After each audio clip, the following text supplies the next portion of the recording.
agradeço aí a gentileza, né, de fazer essa apresentação. Diego, aliás, eu brinco, ele podia falar tudo que eu vou falar agora, que ele sabe tanto quanto eu, até mais.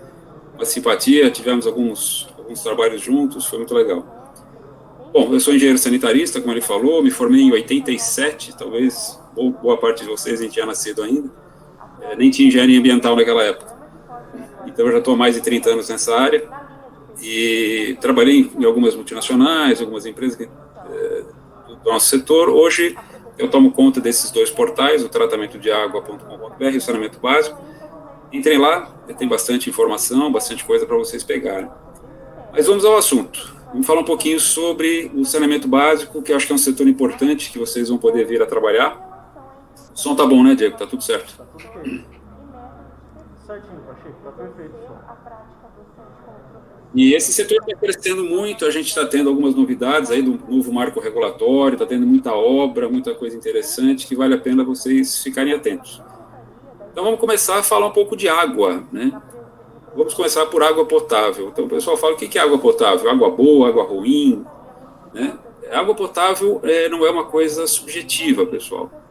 Ela tem uma regulação que vale para o Brasil todo, que é a portaria 2914, que agora está dentro de uma consolidação número 5 do Ministério da Saúde. Depois vocês procurem aí, ela é bem grande, bem extensa, tem mais de 400 páginas, e a gente tem que, eu vou pincelar algumas coisas aqui que são importantes do nosso setor para tratamento de água. Veja que essa norma não se aplica àquela água que vocês compram no supermercado, água engarrafada. Ela segue uma outra legislação, encarada como uma bebida, né? E também essa água, essa portaria, ela vale também para quando você tem um sistema alternativo de abastecimento. Por exemplo, você tem a concessionária aí na sua cidade que fornece água, mas você pode ter alguém que faça um poço, né? Um poço privado, você vai você também vai ter que cumprir essa legislação. Só não cumpre o pessoal que faz água engarrafada, água mineral, que tem características muito especiais. Quem tiver curiosidade, entra nesse link aí da ABINAM, que é a associação que controla as águas minerais.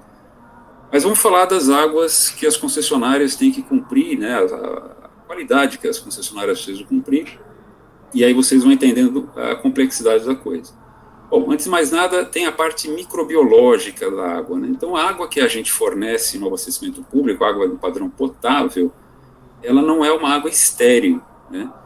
Mas a gente tem que ficar muito ligado com aquilo que a gente chama de organismos patogênicos. Então, por exemplo, uma bactéria, ela não é necessariamente patogênica, e ela até pode estar presente na água numa certa concentração.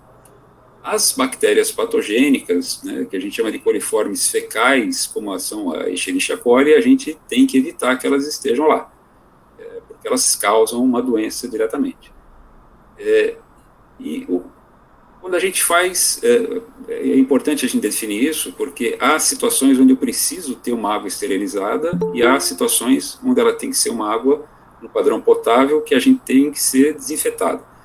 Então, a definição mais fácil é o seguinte: o propósito do processo de desinfecção, que é o que a gente faz na água potável, é eliminar de modo econômico os micro-organismos patogênicos presentes na fase líquida. Por que de modo econômico, né? Ele tem que ser viável para que toda a cidade, todo o estado possa fazer.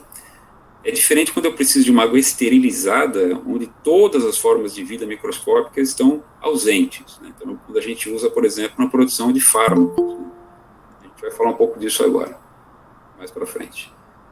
Uma coisa que é importante, que começa a complicar a vida do sanitarista, do engenheiro que vai mexer com essa área, é que a legislação controla algumas substâncias que podem estar presentes na água.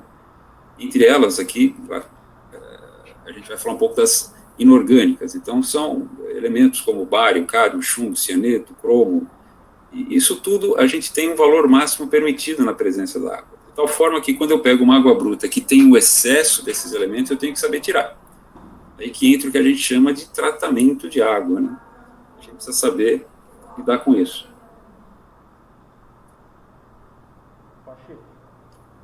E a coisa começa a complicar quando a gente tem as substâncias orgânicas na água. E complica porque Então, Pacheco, deixa eu eu faço... só te interromper só um minutinho. Perdão. Eu acho que você não está compartilhando a apresentação. Não sei se você quer compartilhar com o pessoal. Ah, não tá? Desculpa. Não tá. Ela tá. Acho que o pessoal não está conseguindo ver. Mas, Caramba, tinha esquecido. não, tranquilo, tranquilo.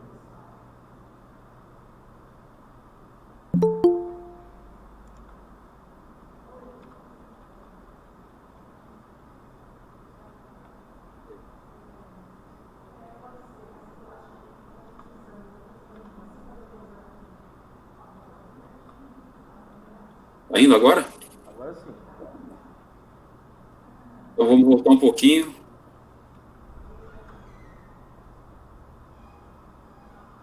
Eu estava falando para o pessoal da portaria, né, que é a consolidação número 5 do Ministério da Saúde, é isso que está valendo hoje.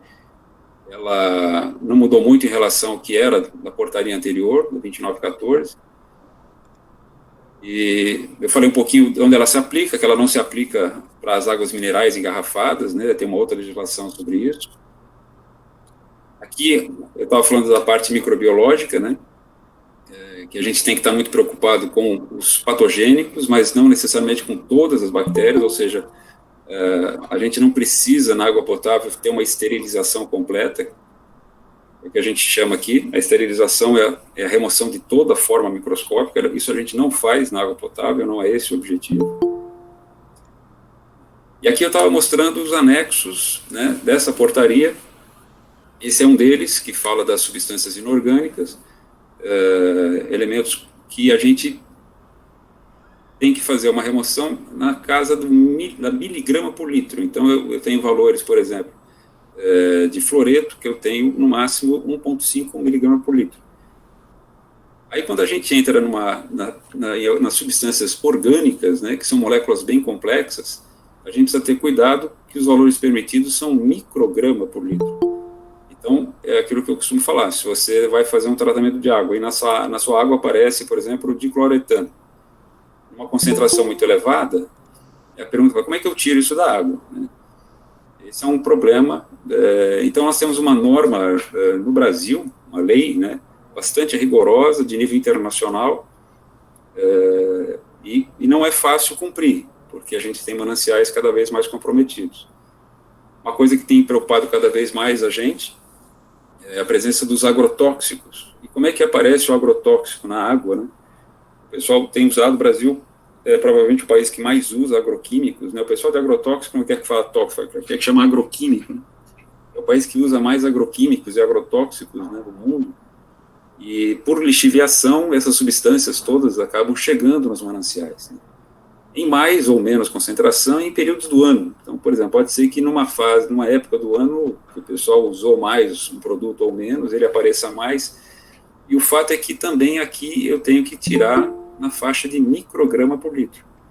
Então, isso quando aparece nos sistemas de tratamento é bem complicado tirar. Aqui você vê que essa tabela é bem extensa, e cada vez que o Ministério da Saúde solta uma portaria nova, ela fica ainda mais extensa. A gente tem uma coisa muito complicada quando a gente faz o tratamento de água, não sei se vocês já estudaram isso, mas a gente acaba fazendo uma pré-cloração no sistema. Então, a água bruta que vem do rio bombeada para a nossa estação de tratamento, é comum que se faça a pré-cloração da água antes que ela entre para valer dentro da estação. E isso, quando a água é muito contaminada, ela causa o que a gente chama de produtos secundários da desinfecção. Ou seja, são produtos que eu não tinha na água, e quando eu doso o cloro, eu passo a ter. Então, quando a gente tem matéria orgânica, por exemplo, eu começo a ter trialometano, triclorofenol, cloraminas, que são tremendamente perigosos, né? Então, é uma coisa complicada, ou seja, o ideal seria que eu não tivesse muita matéria orgânica na entrada da ETA, porque quando eu fizer a pré-cloração, essas substâncias vão aparecer. E aí eu não consigo tirar dentro da ETA. Ou seja, eu passo a ter que lidar com um problema que eu não tinha. A gente tem outros padrões de qualidade de água, né? Eu estava falando de água desinfetada, esterilizada, e a gente tem o padrão PW, que é Purified Water, e o WFI, que é Water for Injection, são padrões de água farmacêutica. São padrões bastante exigentes, a gente não tem uma norma brasileira, a gente usa as normas europeia e americana, e nesses casos a gente tem uma preocupação muito maior com formação de pirogênios, endotoxinas, enfim, são coisas mais complexas que não pode ter, em hipótese alguma, numa substância que você vai injetar na veia de alguém. Então é uma qualidade bem superior. Por exemplo, isso aqui é uma estação padrão, por exemplo, uma planta da Nestlé, todo mundo que precisa de uma água de um padrão mais elevado tem equipamentos como esse, que são muito mais caros, formas operacionais bem mais complexas. Não é assim para uma estação de água potável. Mas é um mercado bem interessante. Quem sabe fazer esses equipamentos se dá bem, porque eles são bem caros. Isso aqui, por exemplo, é uma estação que eu fiz para Johnson, não é uma água esterilizada, era para fazer água potável, mas por ser uma empresa muito boa, realmente é muito boa, essa planta de São José dos Campos é a maior planta que eles têm no mundo, eles quiseram uma estação de tratamento de água sofisticada. E esses tubos que vocês estão vendo são membranas de ultrafiltração. É o que há de mais moderno, mais seguro para tratamento de água. Ela não produz uma água esterilizada, mas produz uma água de qualidade muito superior ao que prevê a Consolidação 5 do Ministério da Saúde atual. Vamos falar um pouquinho dessas questões de água, né, a escassez e o conflito. Então, vejam que eu falei um pouquinho sobre qualidade de água, e agora eu vou falar um pouquinho das dificuldades que a gente tem. Imaginem vocês que nós estamos aqui na região metropolitana de São Paulo, é uma região gigantesca, 20 milhões de pessoas, são 39 municípios, né? Então a gente tem 20 milhões de pessoas ocupando 0,1% do território, e demanda 70 metros cúbicos por segundo de água potável. Então é uma grande distorção que nós temos aqui, nós temos muita gente acumulada, e nesse ponto aqui a gente não tem água. Praticamente toda a água que vem para cá, ela é importada de outras bacias. Vamos explicar um pouquinho isso. Então está aqui a região metropolitana, aquele mundaréu de gente aqui. Aqui tem os diversos sistemas produtores, e aqui em São Paulo quem cuida basicamente é a Sabesp, né? E vejam que os sistemas produtores estão todos fora da grande região de consumo. Então, diante de uma região assim mal planejada, né? Quer dizer, temos um acúmulo de muita gente num lugar onde tem dificuldades de abastecimento, e dificuldades também depois para o despejo do esgoto formado. Isso abre bastante trabalho para nós, porque, apesar disso, essa região é responsável pela grande concentração do PIB do Brasil, né? Vamos dar um exemplo aqui do sistema Cantareira, que vocês ouviram falar muito aí na crise hídrica, só se falava nele, né? É uma obra de engenharia fantástica, né? São uma sequência de barragens, né? Quando chega aqui no final, tem uma elevatória gigantesca que manda aqui para cima, para ir depois na tal da ETA Guaraú, que é a segunda maior estação de tratamento de água do Brasil. A primeira é a do Guandu, que fica no Rio de Janeiro. Ela tem condição de tratar 33 metros cúbicos por segundo, mas depois da crise hídrica de 2014, ela nunca chegou nessa vazão mais. Aqui só para vocês verem o tamanho das bombas, né? As bombas da elevatória Santinês. Cada uma delas tem 25 mil HP. Vou repetir, cada motor dessas 4 bombas tem 25 mil HP, né, para recalcar essa vazão toda. E aqui é a famosa estação Guaraú, né, que fica na zona norte aqui da cidade, e ela recebe uma água razoavelmente de boa qualidade, mas é uma estação convencional. Então, o que eu quero dizer com isso? Quando a água bruta vem numa condição ruim, ela não tem condição de tratar, e isso aconteceu na crise hídrica. Vocês lembram que começaram a bombear água do volume morto daqui, volume morto de lá, e esse volume morto tinha uma qualidade bem diferente do normal, e as estações acabaram sofrendo um pouquinho. Então o Brasil tem essas bacias hidrográficas, né, e a gente está nessa região aqui, e essas bacias, elas não seguem exatamente as divisões políticas e de ocupação. Então, a gente não consegue lutar contra a natureza nesse aspecto. E o fato é que a gente tem muita água onde não tem ninguém, né? Então, os problemas que a gente lida já com engenharia, né, é que a gente tem, por exemplo, na Zona Norte, uma densidade populacional muito baixinha e uma quantidade de água absurda, né? Então, a bacia hidrográfica lá do Amazonas é imensa. A gente tem uma quantidade enorme de gente aqui no Sudeste e quase nada de água. Então, a gente começa a ver por aí os problemas que a gente tem que lidar.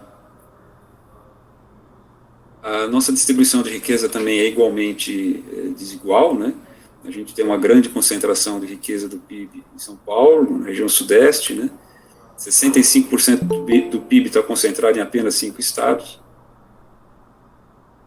E a gente tem um problema que começa a ter uma competição pela água, que é a questão dos recursos hídricos para irrigação. Isso é uma coisa bastante importante. A ANA, a Agência Nacional de Água, solta todo ano um relatório muito bem feito sobre isso tudo, que vale a pena vocês baixarem, é livre, né? Ela está soltando agora não só de água, mas também de esgoto. É um órgão de orgulho nacional, os caras trabalham muito bem. E lá fala o seguinte, que do total de água coletada para os diversos fins, né, 54% é usado em irrigação. Então, veja a questão. O Brasil tem 854 milhões de hectares de área total e apenas 67 milhões de hectares plantados. Aliás, por isso que o mundo inteiro está de olho na gente, né? A gente ainda planta muito pouco do que a gente pode plantar. E do total plantado, dos 67, só 4 milhões são irrigados. Ou seja, menos de 7%. Então, olha que problemão que vocês vão ter que lidar no futuro. Se desejarmos aumentar a nossa área cultivada e se desejarmos melhorar a nossa produtividade, qual vai ser o volume adicional de água doce que precisamos produzir? Então, vamos lá. Todo mundo quer que o Brasil produza mais inclusive nós, né? E a gente não quer produzir no Amazonas, né? A gente não quer produzir na Amazônia, a gente quer proteger aquilo. Só que a água está lá, né? Então, se a gente quer plantar do centro-oeste para baixo, para poupar a nossa Amazônia, a gente tem que achar um jeito de arrumar água, e não está ficando fácil. Aí que a gente começa a falar sobre o conflito do uso da água. Então, vamos lá. O total de água retirada, né, a gente tira mais ou menos 2.370 metros cúbicos por segundo, metade disso é para irrigação. Isso não é um número absurdo, isso acontece em vários lugares do mundo. Lógico que a gente tem que tentar otimizar isso, né, já existe tecnologia para otimização da água de irrigação de uma outra maneira, que no gotejamento, etc., mas o fato é que consome-se muita água. Agora, veja uma outra discrepância que a gente tem que estudar. Isso saiu numa notícia, não é tão antiga, que cana e laranja mantém São Paulo como o maior estado agrícola do país. Então, olha só que contrassenso. Quer dizer, então, aqui, o estado está dentre as bacias que tem menos recurso hídrico. E a gente é líder em alguns produtos agrícolas, que consomem muita água. Então, veja que essas questões são complexas e merecem estudos amplos, né? E quando a gente começa a falar de quantidade e qualidade de água, eu brinco, né, que esse aqui seria o manancial de água bruta dos nossos sonhos. Quer dizer, se eu tenho uma água bruta como essa, eu não vou achar nenhuma daquelas substâncias complexas, horrorosas, que estavam naquelas análises lá que eu mostrei para vocês, e vou fazer uma filtração simples, e coloco um clorozinho, está tudo certo. Só que a nossa realidade é essa daqui. Então, eu costumo falar para o pessoal assim, olha, só olhando essa foto, alguém tem dúvida que esse manancial é contaminado? Esse manancial é o reservatório Guarapiranga de São Paulo. É daí que a gente pega a água que vai para a estação do ABV, Estação Alto da Boa Vista, que eu vou mostrar para vocês. Essa estação trata 15 metros cúbicos por segundo, e foi ela que na crise hídrica de 2014 e 2015 segurou a onda, porque o Cantareira chegou muito perto de zero. E é essa água que a gente tem que tratar, né? Aqui tem outra realidade aqui de São Paulo, a gente tem mais de 1 milhão de pessoas ocupando áreas de mananciais, essas invasões vão acontecendo, depois ninguém tira, e certamente todo esgoto, todo lixo acaba indo para os mananciais. Essa água verde que vocês estão vendo aqui, né, isso daqui a gente costuma chamar de eutrofização.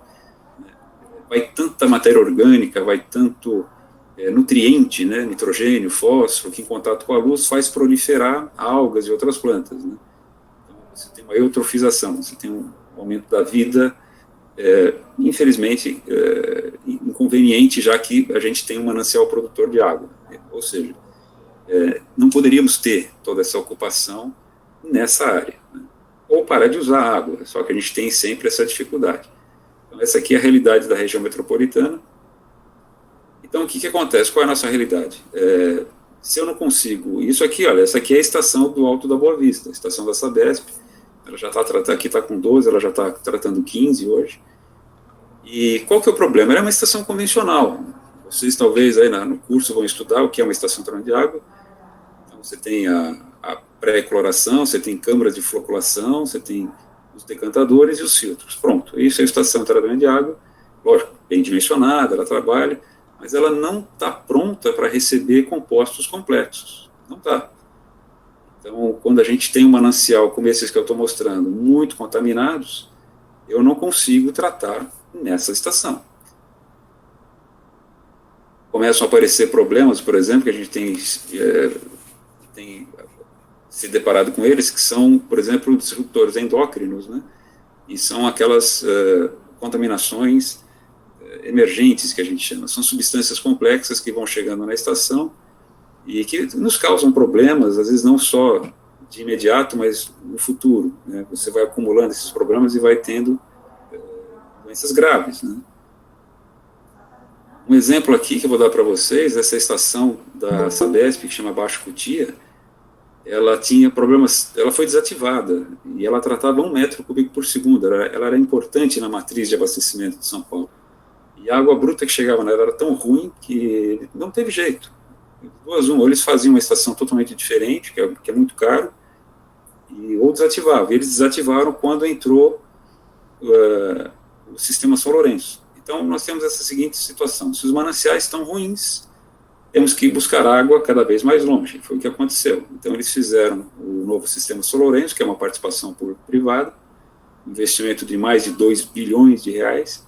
E olha só, ele tem uma adutora de 83 quilômetros. Então, assim, a gente teve que desativar o sistema do Baixo Cutia, o sistema Cantareira também, depois da crise, ele nunca mais voltou, né, por vários motivos. A água bruta não é suficiente mais para chegar naquela vazão. A gente foi buscar água lá na bacia do Juquiá, mais de 80 quilômetros de distância. E para trazer, não muita água, só 6 metros cúbicos por segundo. Isso não é muita água para uma região que consome mais de 70. Então, veja como as coisas vão ficando caras. Para nós que mexemos com isso, é até interessante. Para nós não falta trabalho. Mas a falta de planejamento de longo prazo faz com que a gente tenha que sempre correr atrás do prejuízo. O sistema São Lourenço, para mim, é uma distorção. Fazer uma adutora de 83 quilômetros para abastecer São Paulo. Então, vamos lá. Coisas que vocês vão criando de oportunidades.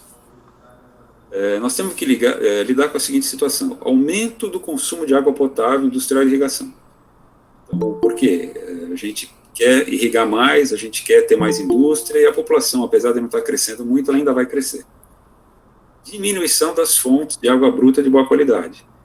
A gente está, principalmente na bacia aqui, nas bacias hidrográficas aqui do Sudeste, não é só São Paulo, Rio de Janeiro, Minas, Espírito Santo, a gente está com diminuição das fontes de água bruta de boa qualidade.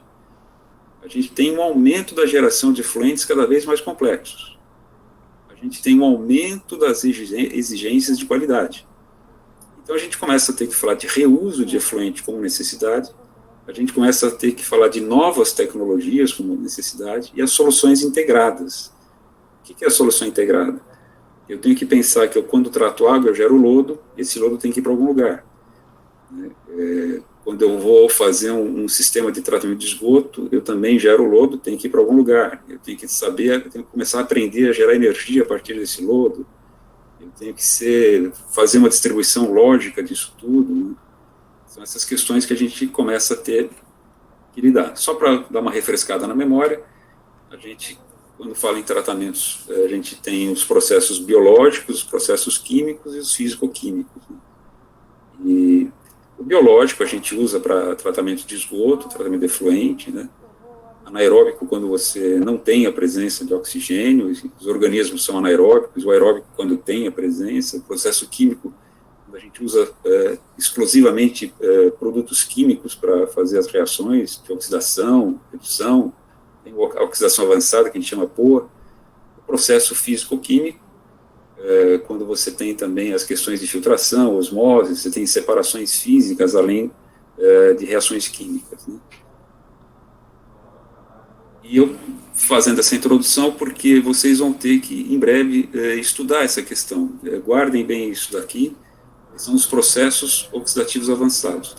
Lembra que eu falei para vocês que quando a gente usa cloro na entrada da ETA, a gente cria aqueles compostos indesejáveis, como trialometanos e ácidos aloacéticos, etc. Ou seja, a gente começa a ter a necessidade de usar oxidantes muito mais fortes que o cloro, muito mais fortes que o cloro, e que não geram, que não vão gerar aqueles produtos. E a gente chama isso de oxidação avançada quando eu tento formar esse radical hidroxil. Em geral, eu consigo fazer isso quando eu associo um ou mais oxidantes com a luz ultravioleta, e eu produzo, essa é a representação dele, esse pontinho com H, eu produzo uma substância que tem um potencial de oxidação muito mais alto. Só para vocês entenderem, a gente quando usa o cloro na água, a gente quer um produto oxidante, o cloro é oxidante, a gente não quer exatamente o cloreto, a gente quer, por exemplo, no caso do hipocloreto de sódio, a gente quer o oxigênio que está dentro dessa molécula, para ter um poder oxidante. Então a gente pode fazer essa oxidação com oxigênio, com ozônio, com peróxido de hidrogênio, que é a água oxigenada, permanganato de potássio, dióxido de cloro, que também é bom. Aqui o cloro, que você veja que ele tem um poder oxidante baixo, o oxigênio natural. Quando a gente consegue formar esse radical hidroxil, a gente consegue combater todos aqueles contaminantes emergentes, aquelas moléculas mais complexas. Vamos lá. A gente está com uma tremenda dificuldade, então, para conseguir água bruta e tal, então vamos atrás da água do mar. Aliás, essa semana saiu o vencedor, que vai fazer a nova estação de tratamento de água com água do mar, uma dessalinização lá na CAGES. CAGES é a companhia de águas lá do Ceará. É uma planta muito interessante, vai ser cerca de 3 bilhões o contrato, para tratar 1 metro cúbico por segundo de água do mar. No Brasil é interessante isso, a gente tem uma costa muito grande e tem uma população muito grande nessa costa. Então, a população dessas 5 regiões hidrográficas litorâneas totaliza 87 milhões de pessoas. Então a gente tem um potencial para tratar água do mar para abastecimento público. O problema disso é que é um sistema muito complexo, né? Tratar água do mar, dessalinizar água do mar, é mais caro que tratar esgoto, né? A gente tem que passar por várias etapas, né? E depois chega na etapa mais cara, que é a tal da osmose reversa. A osmose reversa, deixa eu pular um estágio aqui para vocês verem, são equipamentos como esse. A osmose reversa ela tem a capacidade de separar os sais, né? Matérias que estejam dissolvidas na água não são fáceis de tirar. Então, quando a gente joga sal na água, cloreto de sódio, ele dissocia de forma iônica. Você não tira num filtro. Também ele não vai sedimentar naturalmente. Então, esse é o grande problema. Tirar o sal da água é bastante caro. E quanto mais sal na água, mais energia eu gasto. Então, essas plantas de dessalinização consomem muita energia elétrica. Então, é uma coisa que a gente sabe fazer, a gente domina essa tecnologia no Brasil, mas é muito caro. Então, fica inviável e, na maior parte das regiões do Brasil, por questão de dinheiro, simplesmente, né? Só para vocês entenderem a questão da membrana, a gente faz, a grosso modo, uma separação das membranas como se fosse uma peneira, que elas têm de capacidade de segurar de matéria. Então, a microfiltração, quando a gente tem sistemas de microfiltração, eu consigo separar de 0,1 a 10 micrômetros, né? Eu consigo reter bactérias, alguns sólidos de suspensão. A ultrafiltração, ela consegue separar ainda mais. A nanofiltração, a gente consegue separar as moléculas bivalentes. Então, eu consigo usar a nanofiltração, por exemplo, para remover a dureza da água, que é o cálcio e o magnésio. A nanofiltração substitui os abrandadores, que são feitos com resina de troquiônico. E a osmose reversa, que é a mais fechada, vamos dizer assim, que ela tem capacidade de remover os íons monovalentes. Por exemplo, o cloreto de sódio, ou o flúor, né? E aqui nem é exatamente uma separação por tamanho. É um pouco mais complexo do que isso, é o fato dela conseguir segurar esses íons, né? O fato é que não é um processo barato, né? Então, aqui são os equipamentos, as membranas ficam aqui dentro, né, desses cartuchos. Isso aqui já é um sistema para água do mar, né? Veja como são grandes, a gente já tem muito sistema que usa água do mar. Alguns usam os vasos bem maiores, 18 polegadas. Países como Israel, por exemplo, é praticamente 80% abastecido com água do mar. Fernando de Noronha, se não fosse a osmose reversa, não teria água, lá quase não chove, e lá também você não tem reservatórios naturais. Lá existe um sistema de osmose reversa para abastecer a ilha. Agora vai ter no Ceará. Você tem sistemas grandes como esse na Austrália, na América Central, na Europa. Isso aqui, para vocês terem uma ideia, é uma planta de grande porte para dessalinização de água do mar. Ele tem que estar perto da costa, não só para coletar, apesar que a água não é, a gente não tira diretamente daqui, a gente faz poços especiais para remover, para bombear essa água, e eu tenho que devolver o rejeito. Então, o sal que eu retiro da água volta para a água do mar, então eu preciso estar perto. Até porque, por exemplo, se eu tirar 100 metros cúbicos de água do mar, eu vou conseguir produzir 30, 35 de água potável. Os outros 70 eu tenho que devolver, concentrado. E é muito sal. Lógico que tem toda uma forma de você devolver para que não atrapalhe a sua captação, né? Em resumo, pessoal, tratar água do mar é caro. A gente sabe fazer, não tem problema nenhum, mas é bem caro, requer muita energia elétrica, né? A pressão das bombas fica muito alta, quanto mais sais na água, maior é a pressão da bomba para vencer a tal da pressão osmótica. Então são sistemas bem caros. Aqui a gente vê a complexidade, as bombas são sempre grandes, aqui a quantidade de membranas, a manutenção disso é complexa, os cuidados que você tem com o sistema, ou seja, a gente sabe tirar o sal da água, mas eu posso garantir para vocês que não é uma coisa tão simples assim. Oi. Só te interromper um minutinho.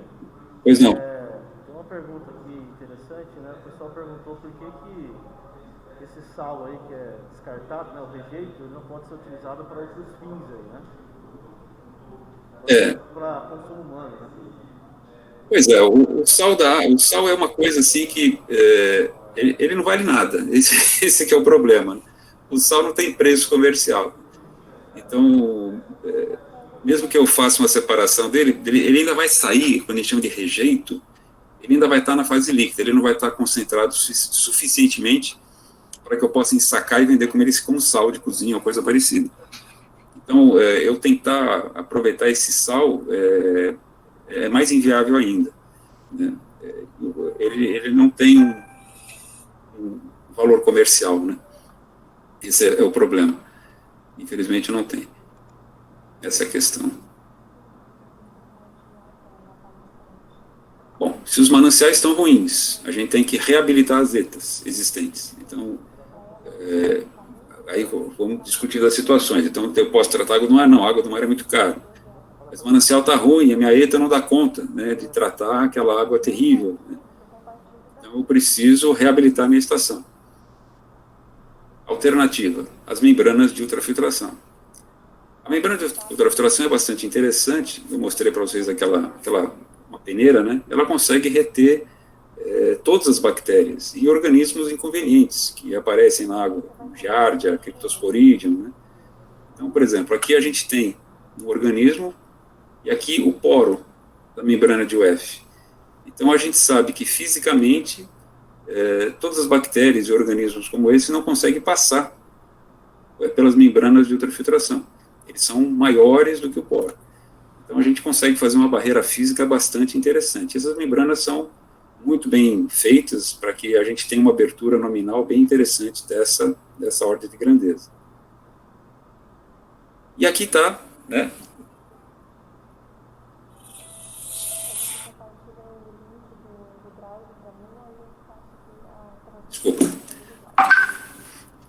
está a ETA Alto da Boa Vista.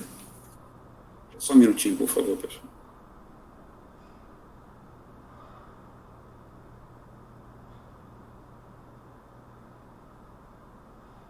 Ok, pode continuar com eles que eu já traduzo para você.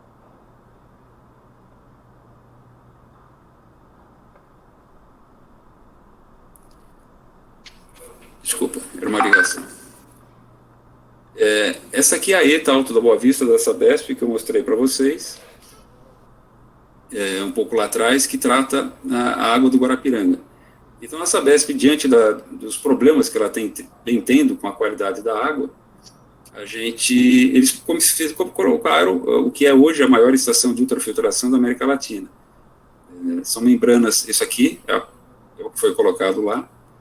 Eu brinco que na Sabesp tudo é grande, né? Apesar dela ser a maior ultrafiltração da América Latina, ela trata 2 metros cúbicos por segundo, mas lembra que aquela ETA trata 15. Então, eu brinco que isso aqui foi meio que um piloto para a Sabesp, né? E esse piloto que vocês estão vendo aqui custou 110 milhões de reais, isso já há 3 anos atrás. Lógico que a ultrafiltração ela é bem melhor do que a ETA convencional, eles estão aprendendo a lidar com isso, e eu posso garantir para vocês que, no futuro de médio prazo, a estação inteira vai ter que ser assim, né? Porque a água bruta vem ficando cada vez pior, e a gente não está conseguindo lidar com a proteção dos mananciais, ou seja, a gente não protege os mananciais, alguém tem que fazer alguma coisa, e essa alguma coisa são os tratamentos cada vez mais complexos. Isso aqui é mais ou menos o que é o sistema, né? São vários tanques onde as membranas ficam submersas. As membranas são mais ou menos assim. Nesse caso, o fabricante é uma empresa americana chamada Koch, que é excelente. Aqui alguns detalhes, depois se vocês quiserem conhecer um pouco mais. Em função dessas coisas todas, inspirados nisso, a gente realizou em 2014, mais ou menos na época do auge da crise hídrica, um evento sobre reuso de efluentes. Então, lembra que eu falei para vocês que é mais barato tratar esgoto do que tratar água do mar? É verdade. Então, uma solução importante aqui em São Paulo seria fazer o reuso de esgoto para fios potáveis. E a gente fez isso, a gente fez um evento, eu acho que o Diego até participou na época, a gente trouxe vários palestrantes de fora do país, fizemos junto com a Faculdade de Saúde Pública, lá do Pedro Mancuso, um fórum técnico internacional sobre o reuso direto e indireto de efluentes para potabilização. Então, já existem em vários lugares do mundo, inclusive na Califórnia, eu vou mostrar para vocês uma planta que pega esgoto e faz água potável. Então, tecnicamente a gente sabe fazer isso, não tem problema nenhum. Tem a questão do custo, mas diante da falta de água, da falta de mananciais ou do custo elevadíssimo de tratar água do mar, é melhor sim fazer esse tratamento de esgotos e efluentes para fins potáveis.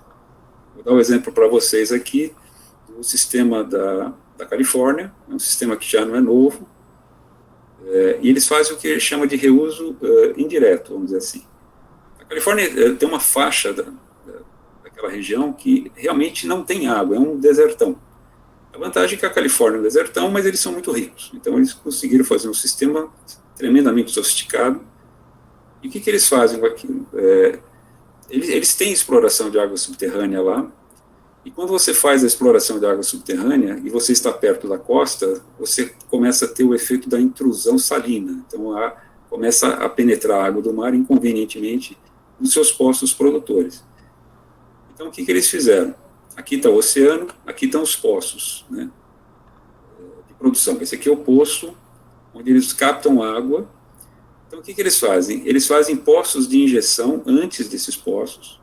Eles pegam o esgoto tratado, mas tremendamente bem tratado, fazem uma injeção aqui para expulsar essa cunha salina que quer entrar e contaminar os mananciais deles, mananciais subterrâneos. Então, ou seja, lógico que uma parte dessa água acaba tendo contato com a água que vai ser bombeada, mas se ela estiver tratada, suficientemente bem tratada, né, no padrão potável, você não tem problema. Então, isso aqui é um reuso indireto. Eu pego o efluente tratado, muito bem tratado, faço uma injeção aqui nesses poços para expulsar essa água salgada que está querendo entrar dentro da minha zona de produção de água subterrânea. Aqui tem uma história do processo, que começou já há muitos anos atrás, depois ela passou por uma reforma, e ela tem o sistema completo, inclusive com oxidação avançada, ultravioleta, as membranas de osmose. O sistema é extremamente seguro. Eles fazem uma coisa muito interessante lá, eles convidam a população o tempo todo para visitar a planta, e o pessoal é convidado a tomar água ali, na boca da saída do sistema.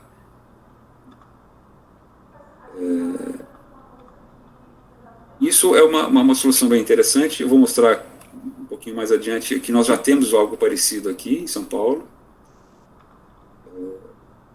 E para a gente fazer um bom tratamento do esgoto, para que ele possa chegar até esse ponto de virar uma água potável, a gente tem usado bastante, aqui no Brasil já tem bastante, o tal do bioreator à membrana. O bioreator à membrana, vocês, talvez num dado ponto do curso, vão estudar o que é um tratamento de esgoto. Vocês vão estudar lodo ativado. Lodo ativado, vocês têm um tanque de aeração e você tem um decantador secundário.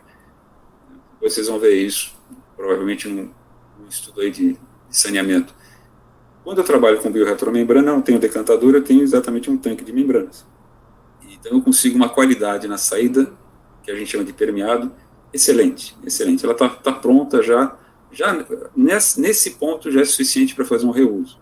Mas quando a gente trabalha com reuso potável, a gente ainda tem as etapas seguintes para dar mais segurança e garantia no processo ainda. Esse aqui, por exemplo, é um MBR da Sanasa. A Sanasa é a companhia de saneamento aqui de Campinas, né?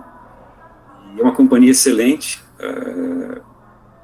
O pessoal é muito sério. Campinas, ela está com praticamente 100% de esgoto coletado e tratado. É um exemplo aqui para o Brasil. E eu trabalhei nessa planta, que eles chamam de Capivari 2. É um bioreator à membrana. Aqui estão os tanques de aeração e aqui os tanques de membrana. Essa é uma planta que produz uma água, um efluente tratado, uma água tratada de excelente qualidade que está prontinho para o reuso. Depois, se vocês quiserem ver o Diego passa para vocês verem os detalhes de vazão e características.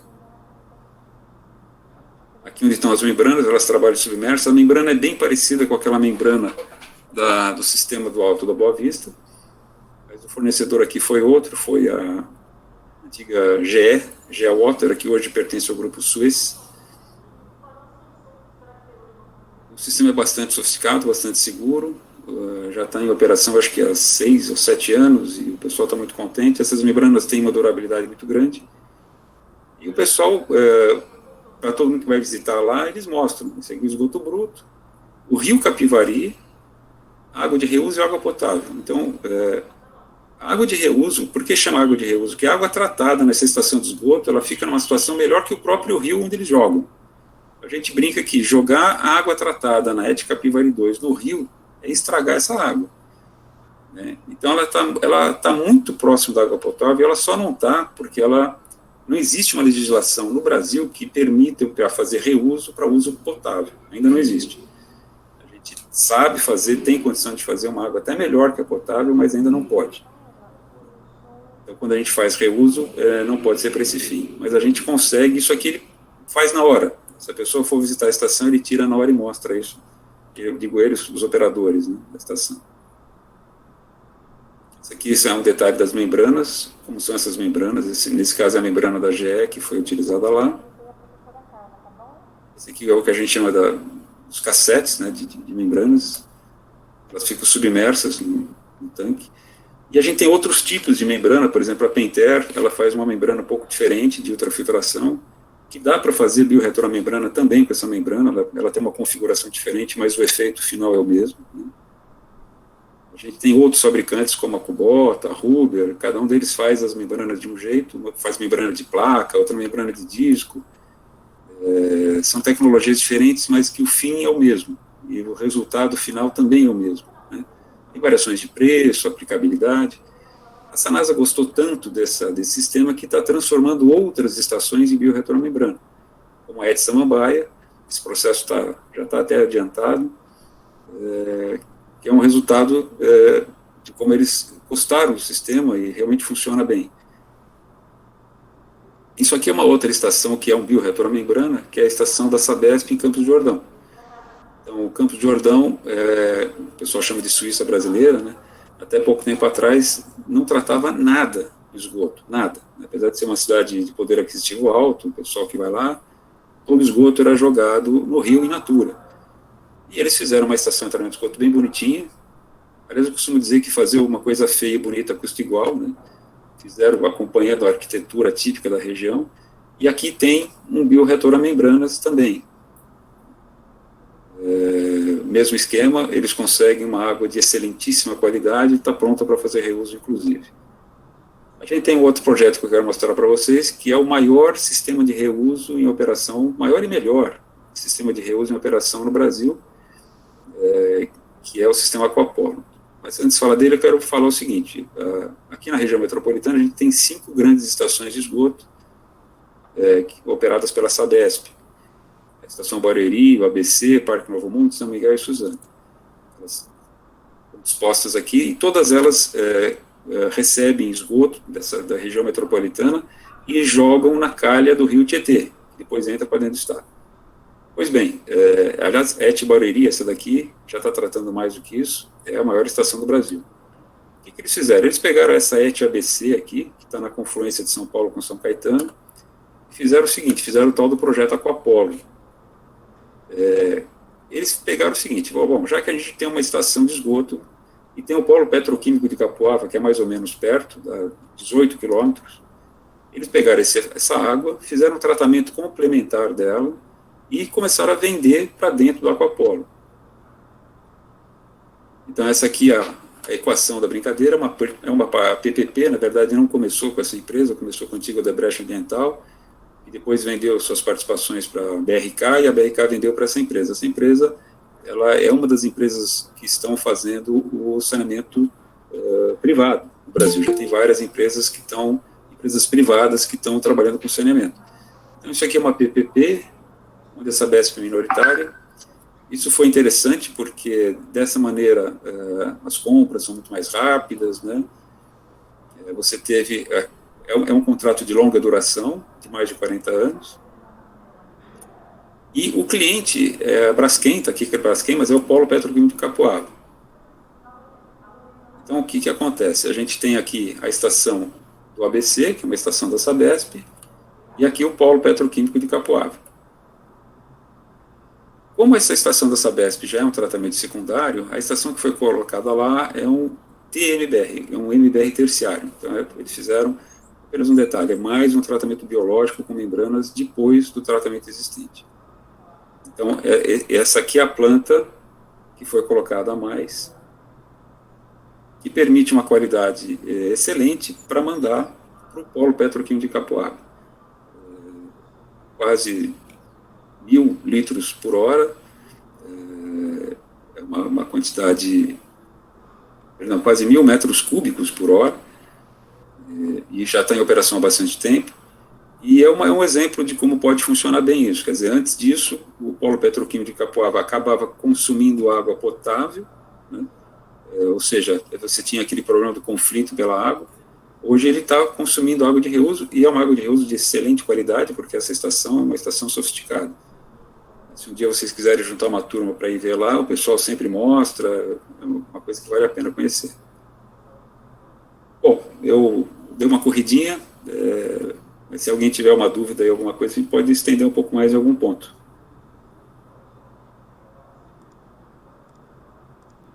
Vamos lá, Pacheco. Bom, primeiro, obrigado aí mais uma vez. E, pessoal, eu vou abrir agora as perguntas, aí, caso vocês tenham perguntas.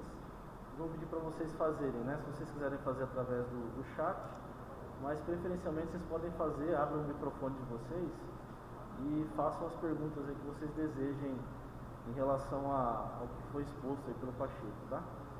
Então, fiquem à vontade com as perguntas e aguardo as perguntas de vocês aí.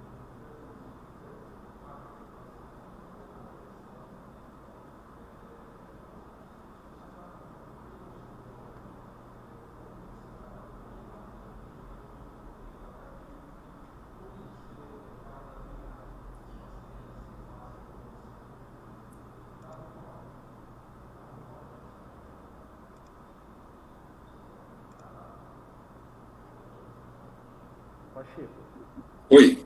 enquanto o pessoal está pensando um pouquinho aí, às vezes o pessoal fica com um pouco de receio, né? Eu gostaria de que você comentasse o seguinte, a gente viu muito falar dessa questão do marco legal do saneamento no Brasil, né? Essa aprovação aí, né? O que efetivamente mudou, né, no saneamento brasileiro em função dessa aprovação desse marco, né? Primeiro, o que seria isso, né? E o que efetivamente vai mudar em termos de investimento, de infraestrutura em relação a esse ponto aqui no saneamento brasileiro? Então, é uma coisa que a gente vem brigando há muito tempo, porque, assim, eu não sou favorável necessariamente que o saneamento tenha que ser privatizado, não é esse o ponto. O que a gente quer, como sanitarista, como cidadão, a gente quer que tenha eficiência. Então, para ter eficiência, tem que ter competição.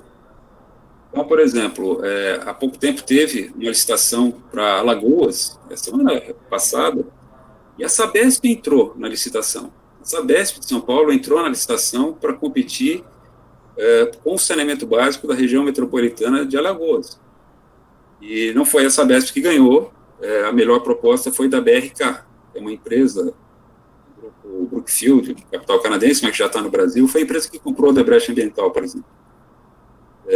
Então, o marco regulatório está permitindo que haja competição, ou seja, o pessoal que tem as concessões sai da zona de conforto. Então, fala assim, a gente não... Por exemplo, a Sanasa de Campinas é um bom exemplo. A Sanasa é uma empresa 100% pertencente a Campinas, ela é uma concessão municipal, mas funciona super bem. A Sanasa, se tiver que entrar numa concorrência para conseguir outras concessões, é provável que ela ganhe.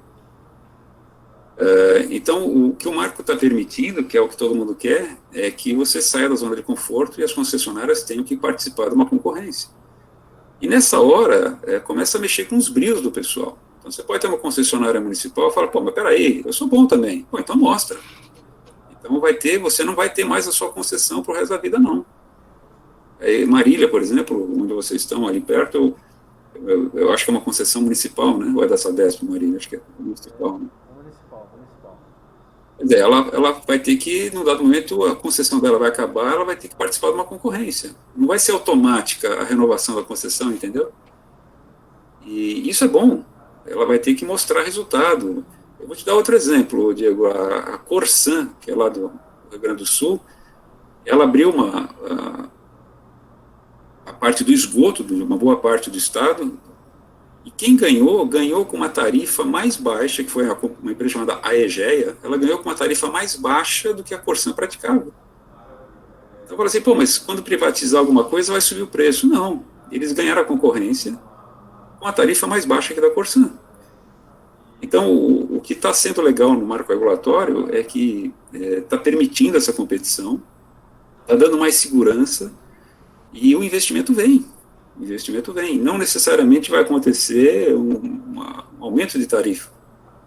Então, isso para nós que trabalhamos com engenharia sanitária, engenharia civil, engenharia química, é muito positivo. Porque o Brasil não tem nada de saneamento. Então, eu tenho alguns amigos lá no Maranhão que ficavam brigando, não, mas não tem cabimento. Eu falei, escuta, no Maranhão, a companhia lá chama Caerne, que é a Sabesp deles lá, eles não têm tratamento de esgoto em lugar nenhum. Eu falo, você quer manter o sistema como está, mas você não tem nada. Vocês não fazem nada. Não, mas se privatizar, qualquer coisa que for feita aqui é melhor do que vocês têm hoje. Então, assim, o que a gente quer não é necessariamente que se faça privatização. Não, a gente quer que possa haver uma competição. E tem muita empresa, a Sabesp é uma empresa boa. A Sabesp tem problemas, mas ela já tem ações no mercado, ela já não é 100% do governo do Estado. E ela é uma empresa boa, competitiva. A Sanasa, por exemplo, tem outras, né? Então, eu acho que foi muito positivo essa nova aprovação. Aí já tá dando frutos. Essa concessão de Alagoas foi agora, recente, um investimento grande vai ser feito lá, e não tinha um saneamento decente no estado. E agora vai começar a ter. Pacheco, só pegando um gancho aí no que você falou nessa questão do saneamento, né? Só para um dado aí, para quem gosta de dados de saneamento, né? Além do portal, dos dois portais aí que o Pacheco comanda, tem também um portal que é o Trata Brasil, né? Que também traz algumas compilações aí de dados sobre saneamento. E quando a gente olha para o saneamento brasileiro, a gente vê que realmente nem 50% hoje do esgoto ele é tratado, né? E aquele que é tratado ainda não é bem tratado, né? A gente está vendo que a gente tem vários problemas aí que estão surgindo, né? Novos poluentes e assim por diante.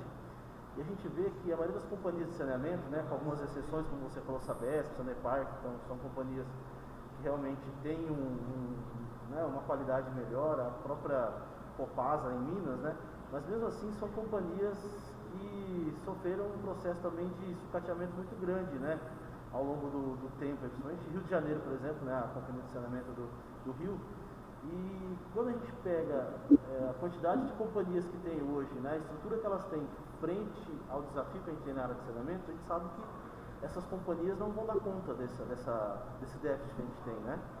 Então aí que entra a iniciativa privada, ou seja, a gente tem um campo aí para ser explorado pela iniciativa privada muito grande, até pelo vácuo deixado por esse sucateamento muitas vezes das companhias de saneamento público, né?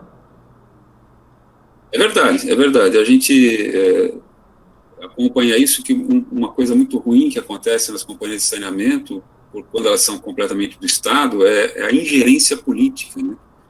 Então, elas ficam à mercê de ações de corrupção, de empreguismo e tudo mais, né? Isso dificulta bastante. Na empresa privada, existe isso, mas muito menos, né? Você tem essa condição bem diferenciada. Você falou do SEDAI. O SEDAI do Rio de Janeiro é um tremendo problema. Você vê, uma região de quase 9 milhões de habitantes ali na dependência daquela ETA Guandu, que está muito ruim, muito ruim. Praticamente esses quase 10 milhões de habitantes dependem daquela estação, e ela está muito ruim, sofreu bastante na crise hídrica. Há pouco tempo teve uma contaminação de esgoto grave lá, saiu nos jornais, o pessoal achando que era uma alga e tal, não, no fim era contaminação de esgoto mesmo. E a reforma do sistema Guandu é coisa de alguns bilhões de reais.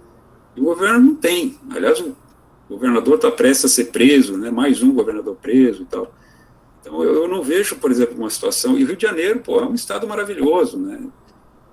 Eu não vejo que a SEDAI vai conseguir sair do buraco sem a ajuda do capital privado. E certamente isso lá vai ter um reflexo de tarifa. Lá tem um problema grave também, muita gente não paga. A gente, quando fala em perda de água, você sabe disso, né, Diego? Tem a perda física nas redes e tem a perda de contabilidade, né? O pessoal chama de tarifa social, de não cobrar água numa favela e tudo mais. No Rio de Janeiro isso é bem grave, em São Paulo também. E no final das contas alguém paga por essa água, né? O fato é que o SEDAI é bem complexo, e eles não vão conseguir sair do buraco se não tiver ajuda de capital privado. O governo do Rio de Janeiro está mais do que quebrado, eles não têm dinheiro nem para a saúde, né? Para a saúde de correção, vamos dizer assim, que o hospital é saúde corretiva, né? A saúde preventiva quem faz somos nós, no saneamento básico, né? Ia chamar Ministério da Saúde o nosso, e o Ministério da Saúde ia chamar Ministério da Doença, né? O cara vai tratar o cara que está doente. E se a gente fizesse um trabalho de saneamento muito bem feito, certamente não precisaria ter tanto hospital. E o Rio de Janeiro não tem condição de sair do buraco sem a ajuda do capital privado. Não tem. Pacheco, não sei se você está vendo o chat aí. Acho que talvez se você deixar de compartilhar a tua tela, acho que talvez você consiga visualizar.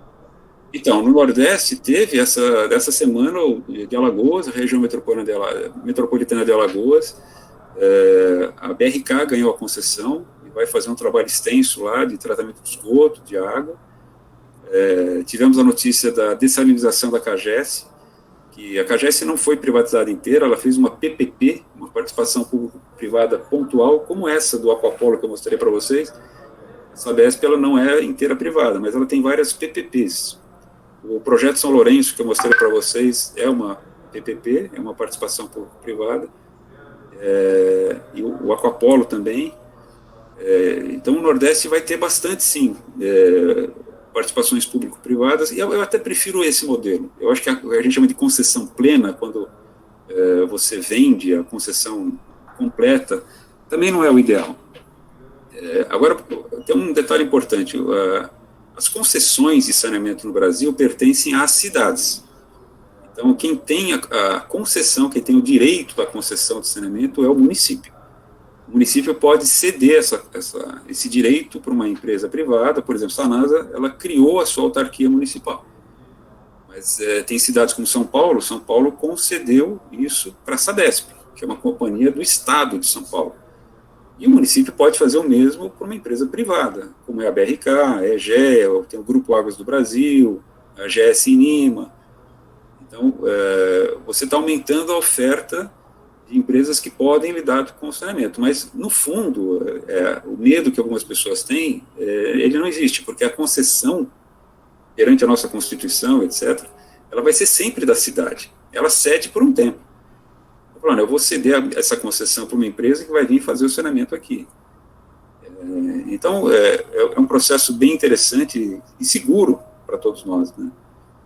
E olha só que interessante, quando é uma empresa 100% do Estado, nunca acontece nada com eles. Então, tem lá uma companhia de saneamento que joga o esgoto no rio. Mas não é você que cuida desse esgoto? Marília, por exemplo, não sei, provavelmente não trata todo o esgoto da cidade, joga no rio. Se fosse uma empresa privada, seria processada. Então, tem mais essa ainda. Quando você tem uma empresa privada cuidando da coisa, desse trabalho, ela vai ser muito mais cobrada, vai ser muito mais fiscalizada. Que também é bom, né? Ela vai estar ganhando para isso, que faça. Né? E quando ela ganha uma concessão, ela tem uma coisa complexa, que vai ser auditada em Tribunal de Contas, e a própria população vai auditar, vai ver isso, né? Ela tem uma série de coisas a serem feitas. Então, quando ela ganha uma concessão, ela tem um plano de trabalho que tem que ser cumprido. Tem lá um cronograma de obras a serem feitas, né? Tanto para água quanto para esgoto. E o Nordeste vai ganhar muito com isso. O Nordeste brasileiro é uma área muito rica, a gente poderia ganhar fábulas de dinheiro só com turismo. Eu vou dar um exemplo para vocês. O Brasil recebe 7 milhões, isso antes da pandemia, né, lógico, tudo antes da pandemia, 7 milhões de turistas por ano. Só a Espanha é do tamanho de Minas Gerais, a Espanha recebe 70. Agora eu pergunto para vocês, imagina o Nordeste com uma boa infraestrutura, que envolve saneamento, estrada, energia, enfim, segurança. Imagina o que o Nordeste poderia receber de pessoas e o que isso poderia trazer de dinheiro para o Brasil. Sem contar em outras coisas que podem ser feitas lá, inclusive vinho, inclusive fruta, uma série de outras coisas. Então, o Nordeste tem muito a ganhar com a presença do saneamento e governos mais sérios, inclusive. Só para falar um pouquinho sobre a engenharia, né, o papel da engenharia nesse processo todo, eu gostaria de compartilhar assim, algumas informações com o pessoal que está assistindo. O que acontece? Geralmente a gente acha que essa parte de tratamento de esgoto, né, é uma parte assim, é o biólogo, é o engenheiro químico, né, e assim por diante, né.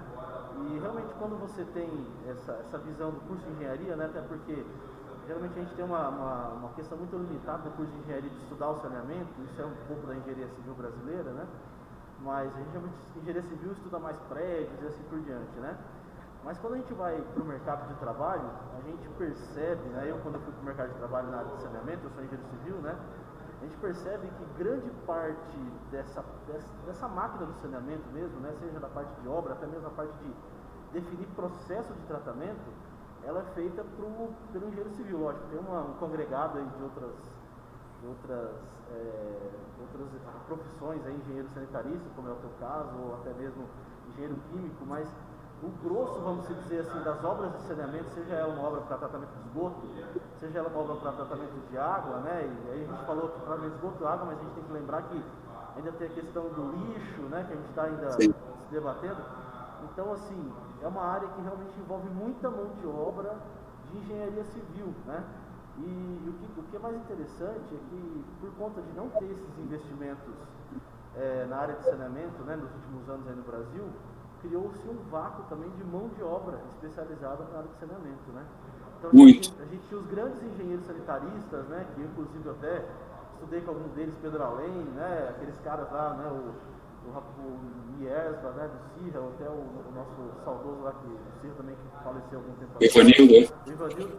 São caras que fizeram engenharia sanitária no Brasil há 40 anos atrás, aí não investiu em saneamento no Brasil, teve um vácuo de mão de obra, Só que agora a gente vai precisar de mão de obra para tocar essas obras que vão surgir em função desses investimentos que vão ter, né? Então eu sempre costumo falar para eles, para quem eu dou aula, né? Realmente essa área de saneamento, para quem está na área de engenharia civil, é uma área de extrema importância e de que vai crescer muito para o engenheiro civil nos próximos anos aí, né? Não sei se você tem alguma coisa para complementar em relação a isso. Muito, muito. As obras de saneamento basicamente são obras civis, né, de grande porte. Você tem o que a gente chama de obras lineares, que são as adutoras, os emissários, os sistemas de bombeamento. Você tem as estações propriamente ditas, tanto de água quanto de esgoto, são sempre obras muito grandes e que são obras de longas, né, de 4, 5, às vezes mais tempo do que isso, anos, né, e envolve muito engenheiro civil, lógico. E aí vai de cada um. Então o pessoal se forma. A gente, quando sai da faculdade, né, a gente está meio cru ainda. Então você começa a trabalhar, você começa a ver. Lógico, se ele quiser ir mais a fundo, por exemplo, vamos dar o exemplo do professor Marcos von Sperling, que é a maior figura de tratamento biológico hoje do Brasil, né, de esgoto, né, lodos ativados. Ele é engenheiro civil. Aí você vê ele dando uma aula de tratamento, você acha que ele é químico ou biólogo, ou sei lá o quê. Então, mas aí a formação básica dele é engenheiro civil. Eu sou engenheiro sanitarista, eu tive a graduação de sanitária, mas o grosso do nosso currículo lá, da nossa base, a nossa grade, era de civil. E a gente, muita química, muita biologia, né? Mas aí vai muito de cada um. Então a pessoa começa a estagiar, começa a trabalhar com saneamento, ela começa a estudar um pouco mais de química, um pouco mais de biologia, um pouco mais disso, daquilo, e vai se aprofundando. Mas sim, você tem razão, as obras civis são imensas na nossa área de saneamento. E o potencial é muito grande. Por quê? Tem tudo por fazer. Você falou do Trata Brasil, né? O Trata Brasil é uma espécie de uma ONG. Eu sou muito amigo do Edson Carlos, que é o líder lá do grupo, o Rubens também, que são excelentes, né? Eles têm muitos dados, eles estão sempre se atualizando. E o fato é que você falou que a gente não trata só 50%, não. A gente só colhe 50%. Só 50% do esgoto é recolhido, você imagina? E desses 50%, a gente trata metade. Então, a gente trata menos de 25% do esgoto produzido no Brasil. Então, isso é uma coisa terrível, ou seja, tem tudo por fazer. É muita obra para ser feita. Você falou da lacuna, né, que isso é verdade, a gente tem uma falta de mão de obra hoje, está começando a ter mais obra e está faltando gente. Os projetistas bem capacitados, engenheiros com experiência nessa área, está faltando. Então, tem uma demanda de mão de obra qualificada. E aí tem aquela coisa cruel, né? Então, a gente às vezes precisa de gente experiente, mas se a pessoa não trabalhou, como é que formou a experiência? A gente tem que se contratar, tem que ter paciência e treinar essa pessoa, mas depende muito da boa vontade de vocês todos aí, os alunos que estão ouvindo, de uma dedicação extra, vocês têm que estudar e tal, para superar essa falta, né, de experiência que vocês ainda têm, para poder entrar nesse mercado, que o mercado é muito grande. Então, os investimentos são gigantescos, a gente fala sempre em bilhões de dólares, bilhões de reais, para qualquer sistema, porque eles são grandes. Né? Se eu vou fazer o tratamento de uma cidade, quantas pessoas tem em Marília, por exemplo? 400 mil? 250 mil. Pois é, qualquer coisa que você vai fazer aí são algumas centenas de milhões. Se eu for fazer um tratamento de esgoto para toda essa população, é provável que eu gaste uns 300 milhões de reais, entre estações e coletores e redes, etc. Então, as obras são grandes, são importantes. Né? Aliás, eu acho que é muito mais importante fazer isso que fazer estádio de futebol. Né? A gente gastou bastante dinheiro para fazer estádio no Rio, estádio lá no Sul, no Amazonas, e a gente não trata esgoto. Mas o pessoal está acordando para isso tudo, eu acho que está sendo bem interessante. O saneamento foi para a mídia, né? Eu estou nessa área, como eu te falei, desde 84, quando eu comecei a estagiar, e o pessoal não estava nem aí com o meio ambiente, muito menos com o saneamento. E agora a gente vê o saneamento e o meio ambiente na mídia. Isso já é uma grande coisa. Deixa eu só ver aqui, o pessoal está fazendo algumas perguntas aqui. O Frank, eu acho, não sei se Frank, se você queria fazer alguma pergunta, eu sei que você colocou o professor aqui. Se quiser complementar alguma pergunta para o Pacheco, e os demais também, pessoal, está aberto aí as perguntas aí. E vamos explorar aí o Pacheco no bom sentido, porque realmente ele tem muito conhecimento e logicamente que uma hora aí fica difícil a gente falar tudo, né? Mas Então vamos fazer as perguntas aí. Se vocês não fazerem, eu vou fazendo aqui para ele, né? Ô, professor, eu gostaria de fazer uma pergunta, assim. Claro.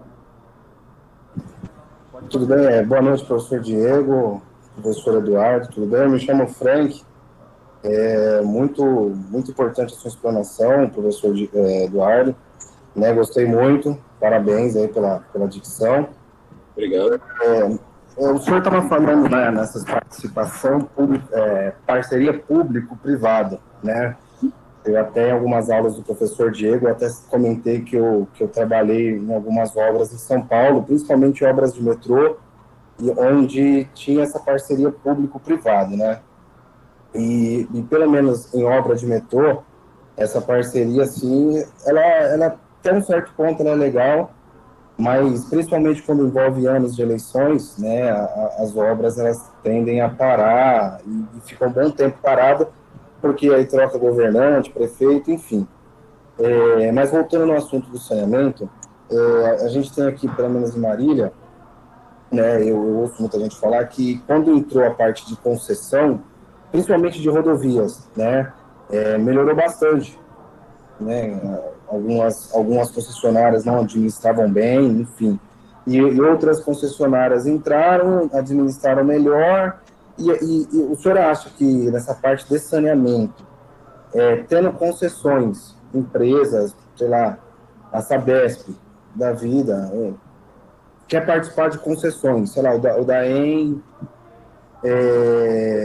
não está conseguindo manter, digamos, o tratamento de esgoto e abre licitações, concessões. Você acha que isso é uma solução para tratar esgoto de municípios, até mesmo cidades que têm problema com esgoto, com tratamento? Eu acho que sim. Agora, veja, uma empresa privada, quando ela vai fazer um trabalho, ela tem uma composição de custo na sua tarifa e ela tem que ter lucro, né? Como qualquer empresa, ela tem que ter uma atividade. E ela tem que ter uma regulação. Então, você citou uma coisa interessante, que às vezes você tem uma concessão, seja de estrada, seja de metrô, seja de iluminação pública, tudo isso está passível de ações irregulares, de corrupção, etc.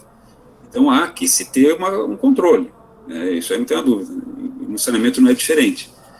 Agora, o que a gente vê, por exemplo, é que muita concessionária municipal, tipicamente de prefeitura ou de estado, como a Sabesp, a Copasa ou qualquer outra, ela cobra uma tarifa e não realiza o serviço.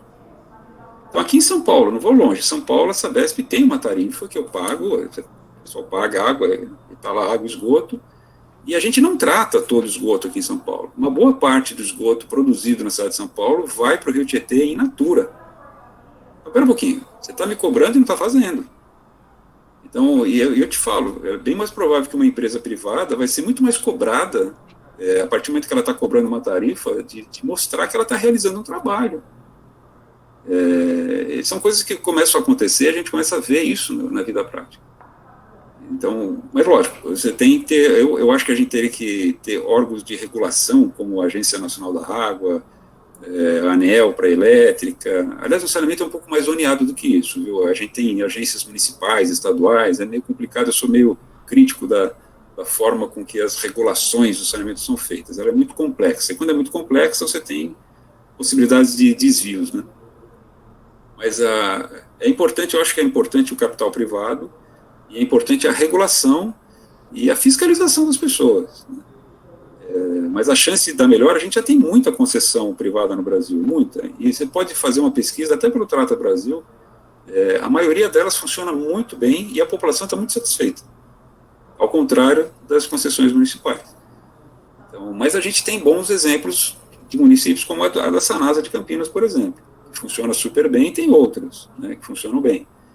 Então, o que a gente quer, Frank? A gente quer que possa haver uma competição e que vença o melhor. Entendeu? Então, a Sabesp é uma boa empresa, então vai para a licitação. Tanto que ela foi competir ela montou um consórcio para competir no sistema de Alagoas. E não ganhou, ficou em terceiro lugar. Mas está aprendendo. É bem provável que a Sabesp vai começar a mexer. Por exemplo, a Sabesp poderia participar de uma privatização da SEDAI, no Rio de Janeiro, sem problema nenhum. Inclusive tem recurso, né? Ela pode fazer uma composição com uma empresa de capital privado, por exemplo, a CCR, que mexe com estrada, está querendo entrar em saneamento. Isso é bom, é dinheiro novo na nossa área. Nós precisamos de obra, nós precisamos de coisa nova acontecendo. Eu acho que o Brasil está numa vertente muito legal nisso. Eu sou contra, eu sou uma pessoa liberal, conservadora. Eu acho que a gente não pode ter excesso de protecionismo, né? A gente não pode querer achar que o Estado vai fazer tudo, ela não faz. Ao contrário, né? Quanto mais coisa a gente espera do Estado, menos ele dá. Então a gente tem que... E quando a gente fala iniciativa privada, quem é a iniciativa privada? Somos nós, pô. Amanhã depois você arruma um emprego numa companhia privada, é você que está lá. É o Diego, sou eu, né? Então o cara fala em iniciativa privada como se fosse um ser extraterrestre. Não, somos nós. A gente está trabalhando na empresa, pô. É super importante isso. E o pessoal que arruma emprego público fica muito estagnado. Em todos os sentidos, hein? O cara fica acomodado, nem estuda mais. Claro, com raras exceções. Por exemplo, a Sanasa, o diretor de operações da Sanasa, o Renato Rossetto, que é meu amigo, é um cara excelente. Frequenta as feiras, estuda, conhece muito. Mas vou dizer, é um ponto fora da curva. A maioria do pessoal que está na área pública se acomoda, né? Pega lá o saláriozinho, aquele trabalhinho, não se dedica, não pesquisa, não vai... Não pode ser assim. A gente tem que ter um nível de competição, a pessoa tem que ser cutucada para andar, tá certo? Pessoal, mais alguém quer fazer alguma pergunta aí, alguma colocação? Estamos aguardando a pergunta de vocês aí. Eu vi que a Daniela escreveu aqui, menos estádios, mais saneamento. Exatamente. É isso mesmo. Pessoal, se vocês tiverem um pouco de receio de falar no microfone aí, né? Eu faço por isso nas aulas, né? O pessoal tem medo do microfone. Vocês podem fazer pelo chat aí também, tá? Pacheco, enquanto o pessoal vai pensando um pouquinho aí, só pra gente explorar nossos últimos 10 minutos aqui, né? Você falou muito dessa questão esses compostos emergentes que a gente chama, né? Que são os novos compostos que estão surgindo na água aí por conta de várias novas tecnologias, né? Hoje a gente tem uma tecnologia fármaca absurda, né? E muitas vezes as pessoas fazem uso desses fármacos e como não tem tratamento de esgoto, esse fármaco vai acabar, né? As drogas e tudo mais vai acabar indo para o esgoto, né? E consequentemente, na maioria das cidades hoje, infelizmente, a gente coleta água de esgoto para fazer o tratamento de água, né? É isso aí. E o que acontece? Na Europa isso já é um ponto pacífico, vamos dizer, né? Hoje o pessoal já pensa há muito tempo em tratamentos avançados, né? Para tirar pesticida, para tirar hormônio, assim por diante. E aqui no Brasil a gente vê que isso ainda é incipiente, né? Como que o pessoal tem controlado a qualidade dessas águas para que isso realmente não chegue efetivamente na nossa torneira ou realmente não tem controle nenhum e a gente está sujeito a esses compostos aí? Esse é um problema sério, porque a Consolidação 5 do Ministério da Saúde, ela controla alguns compostos, mas, por exemplo, ela não controla a DQO. Para quem não sabe, a demanda química de oxigênio. Então, a gente pode estar com uma água com alguns contaminantes perigosos e a gente não sabe. Então, por exemplo, se na água tiver lá uma família de hormônios complexos e tem esses hormônios e a gente não monitora, a gente não fica sabendo. É que nem fazer análise de vírus. Como é que eu vou saber se tem um vírus na água? Não tem uma análise que me mostra quais vírus estão na água. Para cada tipo de vírus, eu tenho que fazer uma análise específica. Então, está tendo muito trabalho agora com o Covid, né? Então, a gente vai estudar para saber se o Covid está no esgoto, se o Covid está na água. Então, eu tenho que fazer uma análise específica para saber se aquele vírus está na água. Então, enquanto eu não monitorar a presença de um hormônio ou de uma outra molécula complexa na água, eu não vou saber que ela está lá. E ela está, porque os mananciais são comprometidos, né? E são moléculas complexas e perigosas, que no meu tratamento convencional eu não tiro. Por exemplo, se eu passasse sempre numa osmose reversa, a osmose tira. Ela consegue reter qualquer elemento, inclusive íons. Aí o rejeito da osmose vira um problema. Então eu falo, bom, eu tirei um monte de molécula complexa, está tudo no rejeito, e agora eu faço o que com o rejeito? Agora vou jogar onde? Tem que jogar numa estação de esgoto decente para quebrar aquela molécula. Então a osmose reversa, e assim como filtros que fazem separação física, eles não alteram a composição daquele composto perigoso. Então veja a complexidade da coisa. A molécula vai continuar sendo perigosa se ela for para o rejeito.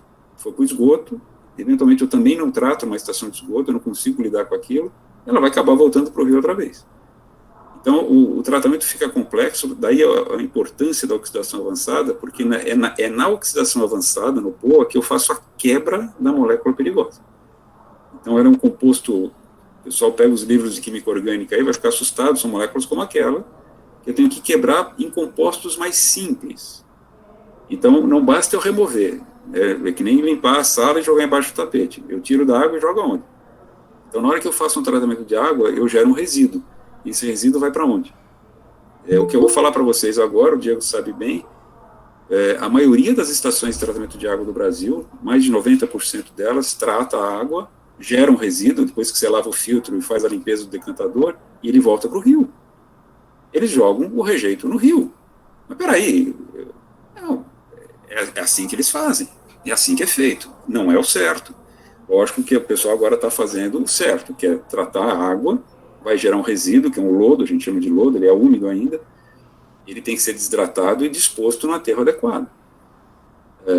Então, quando eu removo moléculas complexas, que são esses contaminantes emergentes, se eu não transformar essa molécula num composto mais simples e menos perigoso, ela vai continuar de alguma maneira atrapalhando em algum lugar.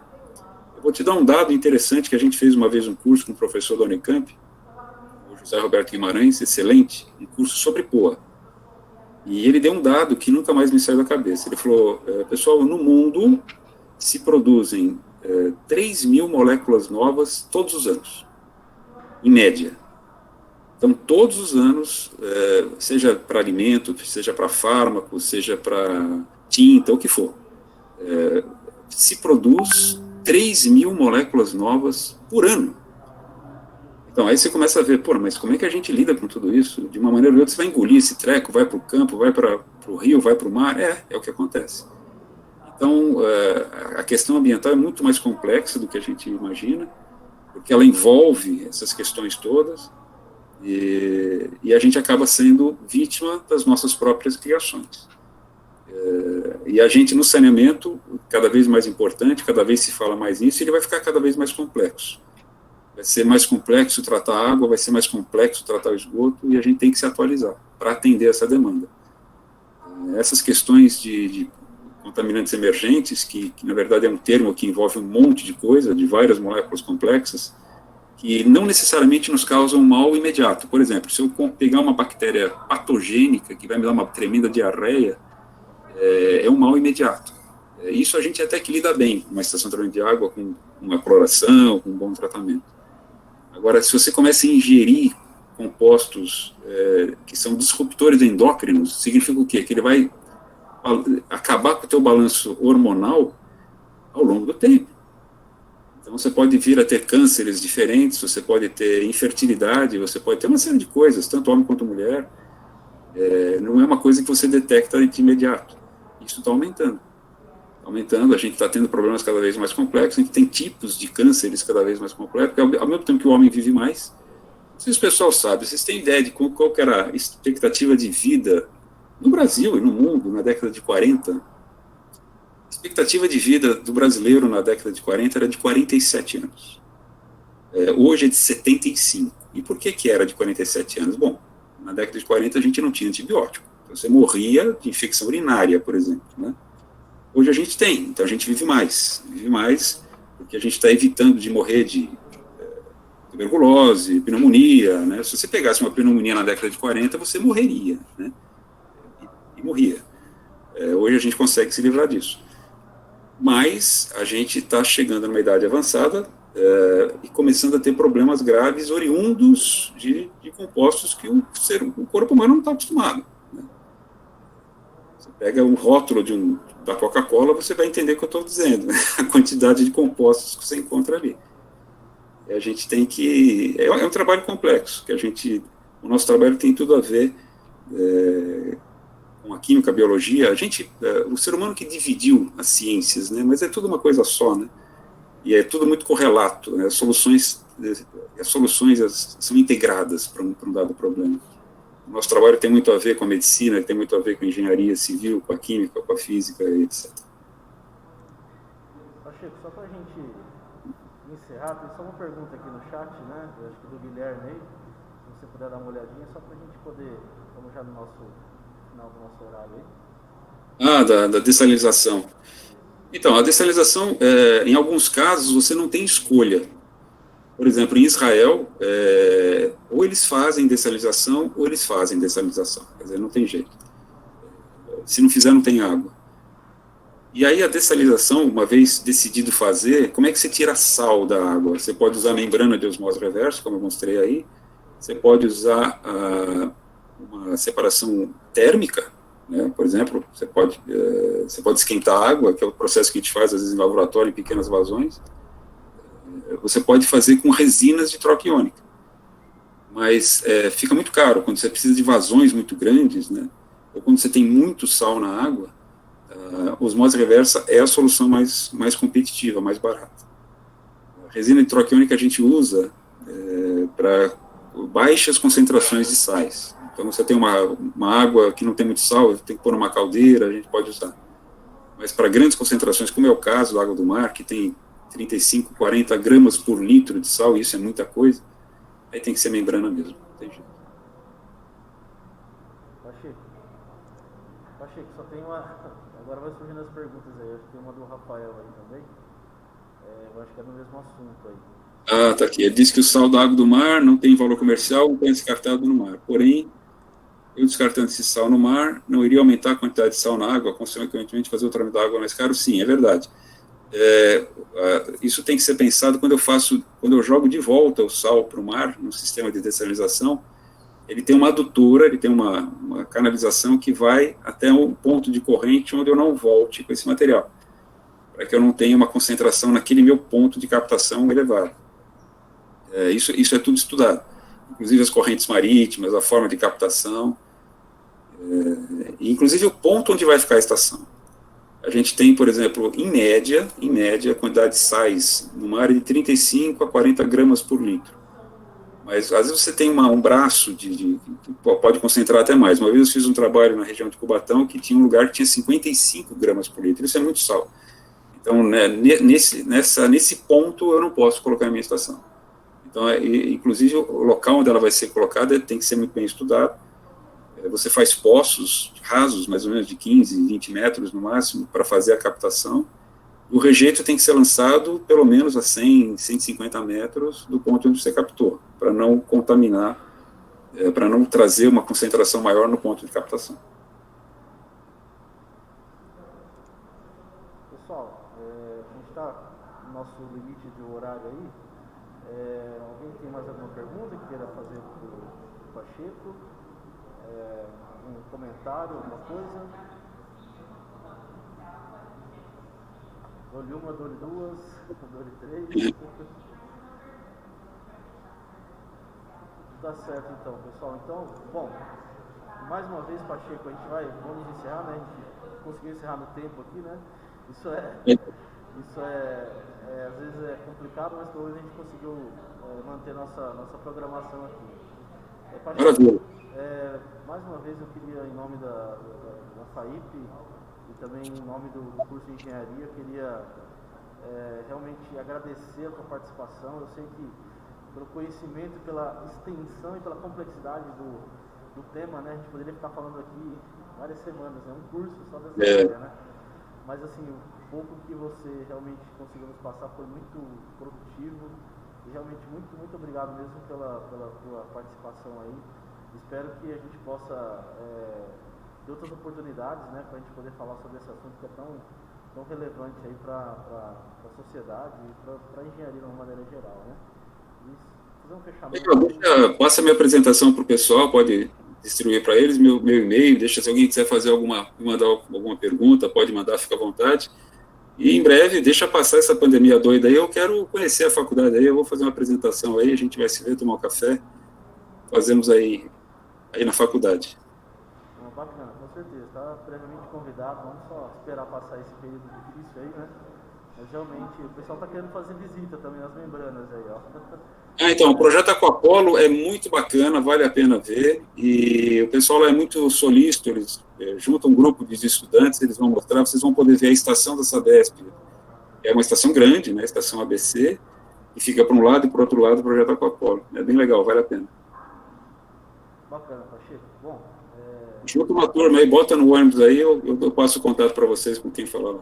E só um último recadinho, pessoal. Como a gente falou no começo, né, o Pacheco ele tem, né, ele coordena aí, né, tecnicamente também, né, 2 portais extremamente importantes na área de saneamento. Então conheçam, aí está na apresentação, está no começo, depois eu vou enviar essa apresentação para vocês, mas conheçam, né, são sites que têm temáticas, portais temáticas diferentes, né. Um é mais, congrega fornecedores, área de saneamento, né, e outro portal congrega algumas informações técnicas, os artigos científicos, notícias sobre saneamento, o que vocês imaginam que está acontecendo em saneamento no Brasil hoje, né? Não só no Brasil, no mundo, mas vocês vão encontrar nesses 2 sites aí que o Pacheco coordena. Então, é bem interessante a visita, né? Vocês podem se cadastrar no site para receber notícias, né, Pacheco? Isso, é gratuito. Através do e-mail, tá? Então, realmente, vocês podem fazer isso daí. Pacheco, obrigado mais uma vez, bom descanso aí para você. Maravilha. Parabéns pelo seu trabalho, Diego, na faculdade. Parabéns.